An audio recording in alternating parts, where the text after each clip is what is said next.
ஏன் சார் நாங்கள் ஹிந்தியை கற்றுக்கணும்? அப்போ தான் நீங்கள் பானிபூரி வாங்கும் பொழுது நீங்கள் எக்ஸ்ட்ரா பானிபூரி வாங்குறதுக்கு உங்களுக்கு ஹிந்தி தெரியணுமா இல்லையா? சரி வேற சார், இன்னொரு ஒரு அறிவாளி, ஒரு புத்திசாலி இருக்கிற ஒரு அறிவு ஜீவி. அவர் என்ன சொல்றாருன்னா, அதாவது நம்ம வீட்டு வாசல்ல உள்ள கேட்டை திறந்து விடுவதற்கு ஒரு வாட்ச்மேனை நம்ம சம்பளம் கொடுத்து வச்சிருப்போம் இல்லைங்களா?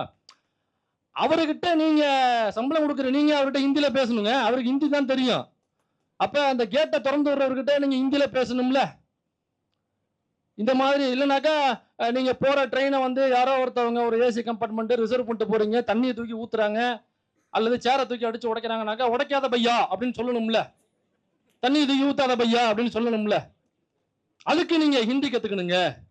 இதுக்கெல்லாமாங்க ஹிந்தி கத்துப்பாங்க? ஹிந்தியில ஏதாவது இருக்குன்னா சொல்லு. நாங்க ஒண்ணும் அதுக்கு எதிரிகளா ஏன் எங்கள ஹிந்திக்கு நாங்கள் யாரும் எதிரியே இல்ல. ஏற்கனவே இந்திரகுமார் நெறைய டேட்டாவோட பேசிட்டாரு. சரி அப்ப ஏன்னாக்கா, இது ஒரு பைண்டிங் லாங்குவேஜ்ங்க. ஒரு லிங்க்டு லாங்குவேஜ் வேண்டாமா நம்மளுக்குள்ள? நம்ம கம்யூனிகேட் பண்றதுக்கு ஒரு காமனான ஒரு லாங்குவேஜ் வேண்டாமா? ரொம்ப சிம்பிளா தான் கேட்கிறேன்.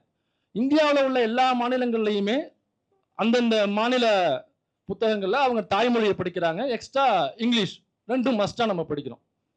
அப்ப எல்லாருமே மஸ்ட்டா இங்கிலீஷ் அப்படிங்கிறது எல்லா மாநிலங்களிலுமே இருக்குல்ல. 2வது மொழியாக ஹிந்தி அப்படிங்கிறது எல்லா மாநிலங்களிலுமே பள்ளிகள்ல கத்துக் கொடுக்கப்படுது. அப்பதான் ஏற்கனவே தான் இங்கிலீஷ்னு ஒண்ணு கம்யூனிகேஷன் லாங்குவேஜ் எல்லாருமே தான் படிச்சு வச்சிருக்குமே.